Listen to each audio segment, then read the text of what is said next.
La Chine menace les États-Unis et Taïwan. Mais la Chine irait-elle vraiment en guerre pour un nom?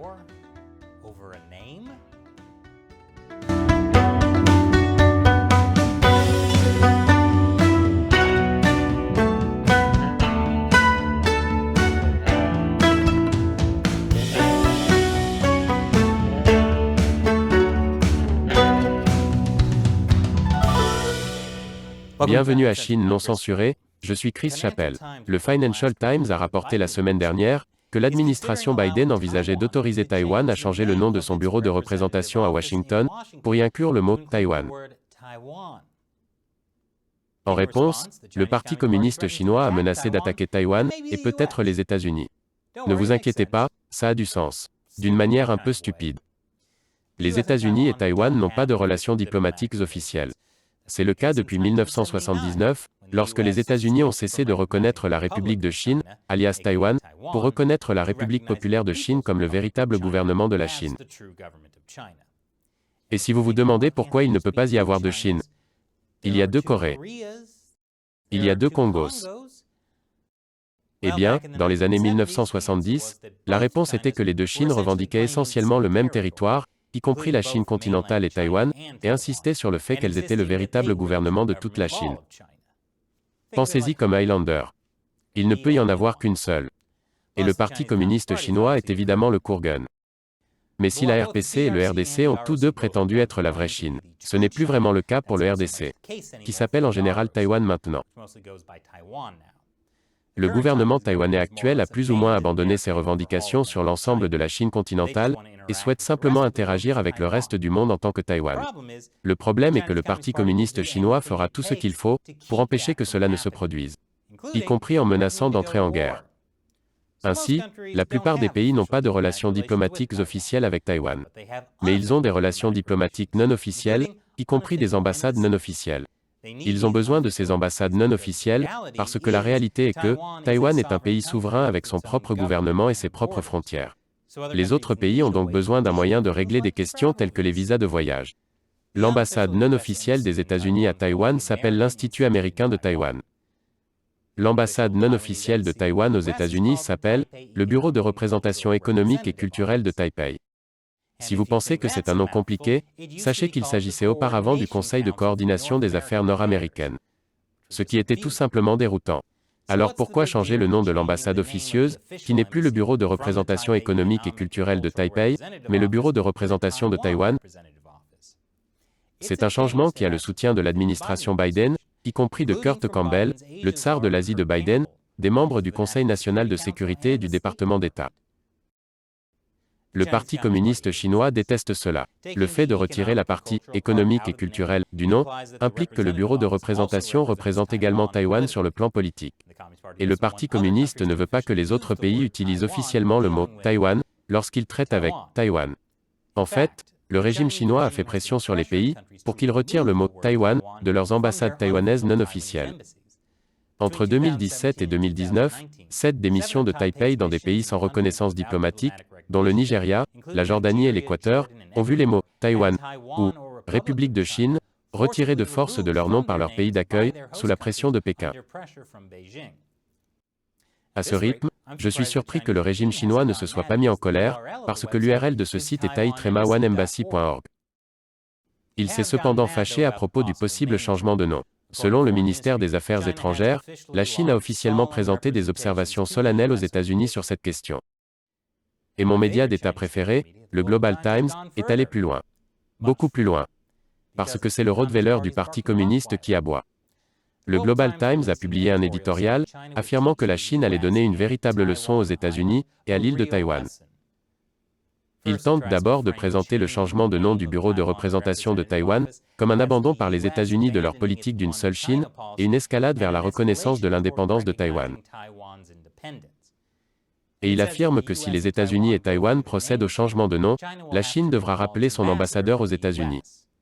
Parce que si les États-Unis ne sont pas arrêtés, alors, nous devrons faire face à la possibilité que d'autres bureaux de représentation de Taïwan apparaissent dans un grand nombre de capitales.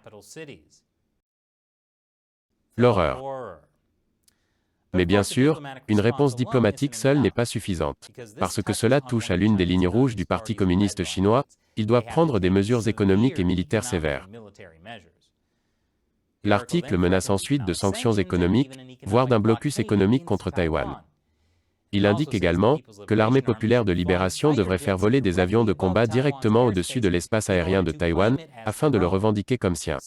Une mesure que, selon le Global Times, le continent devra prendre tôt ou tard. C'est le moment ou jamais. Parce que Taïwan n'osera pas riposter. Et s'ils le font, le régime chinois attaquera. L'article du Global Times poursuit en disant que le régime chinois n'a pas peur d'entrer en guerre avec les États-Unis et Taïwan. Et parce qu'il ne semble pas que les USA et Taïwan vont complètement reculer, le Parti communiste chinois doit se préparer à les faire exploser dans le détroit de Taïwan. Charmant. Vous pourriez penser que le régime chinois qui entre en guerre pour un changement de nom est aussi stupide que d'entrer en guerre pour un sceau, ou pour qu'un certain Jenkins se fasse couper l'oreille. Les deux se sont produits. Mais il ne s'agit pas seulement du changement de nom. Il s'agit du soutien de l'Amérique à Taïwan. Aux yeux du Global Times, le changement de nom est le premier pas vers la présence de troupes américaines à Taïwan. Le Parti communiste chinois est également mécontent d'une réunion secrète qui s'est tenue la semaine dernière dans le Maryland entre des responsables américains et taïwanais. C'est ce qu'on appelle le canal spécial. Parmi les officiels taïwanais, figurait le ministre des Affaires étrangères Joseph Wu. Le canal spécial n'est pas nouveau, mais il a été traditionnellement gardé secret pour éviter de contrarier Pékin. Et c'est la première fois que l'administration Biden organise des discussions de haut niveau avec Taïwan. Maintenant, des officiels américains ont divulgué la réunion au Financial Times, ce qui signifie qu'ils ne se soucient pas de savoir si cette réunion contrarie Pékin. Plus d'informations après la pause. Bienvenue à nouveau. Le Parti communiste chinois pique une crise à cause de la volonté de Taïwan de renommer son ambassade non officielle en bureau de représentation de Taïwan. Le parti déteste que les gens appellent Taïwan le mot pays. Mais il déteste également le mot Taïwan, car il implique que Taïwan est un pays qui est sur un pied d'égalité avec la Chine. C'est pourquoi l'article du Global Times n'a cessé de l'appeler île de Taïwan. Le régime chinois est vraiment à fond dans la manipulation linguistique orwellienne. C'est pourquoi Taïwan doit participer aux Jeux olympiques sous le nom de Taipei chinois. Mais ce dernier brouhaha sur le bureau de représentation de Taïwan n'a pas vraiment commencé avec les États-Unis. Non, il a commencé avec ce trouble fait balte, la Lituanie. À son crédit, la Lituanie, un pays de 3 millions d'habitants, a tenu tête au Parti communiste chinois sur un certain nombre de questions, dont Taïwan. En juillet dernier, la Lituanie et Taïwan ont annoncé qu'ils allaient ouvrir des installations diplomatiques dans leurs pays respectifs, c'est-à-dire des ambassades non officielles. Celle de Taïwan s'appellera « Bureau de représentation taïwanaise en Lituanie ». Oh non, ils ont dit taïwanais. Le Parti communiste chinois déteste ça. Ils ont riposté en essayant de punir la Lituanie politiquement et économiquement. Ils ont rappelé l'ambassadeur chinois en Lituanie. Et ils ont arrêté le commerce avec la Lituanie. Mais face à cette intimidation, la Lituanie n'a pas reculé. En fait, la Lituanie a rappelé son propre ambassadeur en Chine et exhorte l'UE à réduire sa dépendance à la Chine. Mais la Lituanie est une aberration.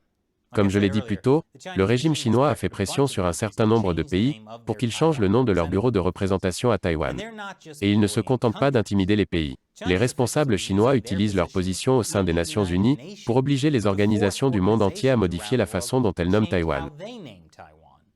Ils ont même ciblé une école secondaire du Colorado. La Chine siège au Comité des Nations Unies sur les organisations non gouvernementales, qui autorise les groupes, grands et petits, à participer aux fonctions de l'ONU. Les fonctionnaires chinois recherchent toute référence que ces groupes ont faite à Taïwan, par exemple, sur leur site web, et s'il n'y a pas la mention Taïwan, province de Chine, ils refusent la demande jusqu'à ce que le groupe la corrige. La plupart des groupes le font, simplement parce qu'ils veulent être en mesure d'aller à l'ONU. Et parce qu'ils pensent probablement qu'il s'agit d'une simple formalité administrative qui n'a pas d'importance. Ils ne comprennent pas ce que fait le Parti communiste chinois. Bien que le fait de changer une chose bureaucratique et administrative à l'ONU soit l'une des façons dont le régime chinois a pu reprendre Hong Kong aux Britanniques. J'en ai parlé dans cet épisode de 2017. Quoi qu'il en soit, aucun groupe n'est trop petit pour que le régime chinois le cible. Ils s'en sont même pris à la Association mondiale de l'industrie du vélo, pour avoir travaillé avec un groupe appelé Association taïwanaise du vélo. Cela me rappelle l'année dernière, lorsque la Chine a fait pression sur une organisation d'observation des oiseaux, pour qu'elle coupe les liens avec un groupe d'observation des oiseaux taïwanais. D'abord l'observation des oiseaux, puis la bicyclette. Quels autres passe-temps le Parti communiste va-t-il cibler? Attention aux adeptes du planche de surf, vous êtes les prochains. Vous vous souvenez, en 2018, la Chine a menacé les compagnies aériennes, qui ne disaient pas explicitement que Taïwan faisait partie de la Chine. C'est la même année qu'un conseil local du Queensland, en Australie, a repeint un poisson sur lequel était écrit le mot chinois Taïwan aux couleurs du drapeau de Taïwan. Le poisson de Taïwan a été peint par 2 enfants taïwanais et australiens, dans le cadre d'un projet d'art public. Mais le Parti communiste chinois a fait en sorte que les gens aient tellement peur d'offenser la Chine, qu'ils sont prêts à censurer un poisson peint. Cela peut sembler presque farfelu. Et ça l'est. Mais c'est aussi dangereux. Je vais vous dire pourquoi après la pause. Bienvenue à nouveau. Le Parti communiste chinois essaie de forcer le monde à considérer Taïwan comme une province chinoise, au lieu du pays souverain qu'il est en réalité. C'est une question philosophique intéressante. Si personne ne reconnaît Taïwan comme un pays, existe-t-il encore? Certaines personnes affirment que le changement de nom de l'ambassade non officielle de Taïwan n'en vaut pas la peine. Le Conseil des relations étrangères, un groupe de réflexion américain, affirme que c'est une erreur. Il affirme, entre autres, que ce n'est pas utile car il s'agit d'un geste purement symbolique. Et, au lieu de dépenser de l'énergie sur des questions symboliques, les États-Unis et Taïwan devraient travailler à un accord commercial bilatéral, collaborer à la sécurité de la chaîne d'approvisionnement, et améliorer la dissuasion dans le détroit de Taïwan. Bien sûr, les États-Unis et Taïwan devraient travailler sur ces questions importantes. Mais permettre à Taïwan de récupérer son nom n'est pas un geste symbolique.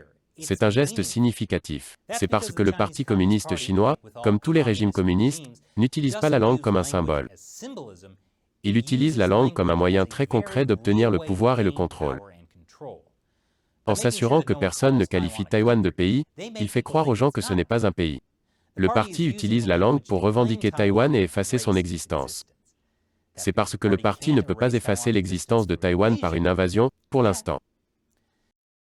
Il s'agit d'une guerre psychologique, qui fait partie de la guerre politique du régime chinois contre Taïwan, et contre le reste du monde. Le Parti communiste tente de démoraliser Taïwan et de convaincre les autres pays, que ça il ne vaut pas la peine de défendre Taïwan. L'article du Global Times dont j'ai parlé plus tôt a pour but de déstabiliser les États-Unis et Taïwan. Les faire reculer. Mais il n'y a qu'une seule façon de traiter avec un tyran, c'est de se lever et de se défendre. C'est pourquoi la Chine est si furieuse contre la Lituanie. Comment un si petit pays ose-t-il tenir tête au Parti communiste chinois? Et si d'autres pays commençaient à suivre leur modèle? Rebaptiser l'ambassade non officielle de Taïwan Bureau de représentation de Taïwan est l'équivalent verbal des opérations de liberté de navigation des États-Unis dans la mer de Chine méridionale. Cela dit au régime chinois, nous ne vous écoutons pas parce que vous n'avez aucun contrôle ici. Le Parti communiste chinois déteste ça. Et maintenant, il est temps pour moi de répondre à une question d'un membre de l'armée de 50 cents de Chine non censuré, un téléspectateur qui soutient notre chaîne sur les sites de financement participatif Patreon et Locals. Ace Ventura demande sur Locals, comment peut-on reconnaître correctement les méfaits du PCC sans devenir, sans le savoir, plus préjudiciable aux personnes d'origine chinoise? Eh bien, Ace, comme tout autre groupe de personnes, les Chinois ne sont pas un monolithe. Si vous commencez à penser que les Chinois sont tous comme ça, ce n'est pas bon. Et à bien des égards, les Chinois ordinaires sont les premières victimes du PCC. Ils sont constamment surveillés et censurés, ils vivent leur vie en sachant qu'il y a certaines choses qu'ils ne sont pas autorisés à penser ou à dire. Même s'ils quittent la Chine, ils peuvent être surveillés, et leurs actions utilisées pour menacer leurs amis et leurs familles en Chine. En outre, les Chinois ne peuvent pas voter. Ils ne choisissent pas leurs dirigeants. Y a-t-il des Chinois qui soutiennent le PCC et qui pensent qu'il n'a rien fait de mal? Bien sûr. Il y a des Occidentaux qui pensent la même chose, et ils ne vivent même pas sous la censure chinoise. Traitez les gens comme des individus. Essayez de faire preuve d'empathie et de compassion. Et ne jugez pas les gens sur la base d'une identité de groupe. Merci pour votre question, Ace Ventura. Et merci de soutenir Chine non censurée sur Locals.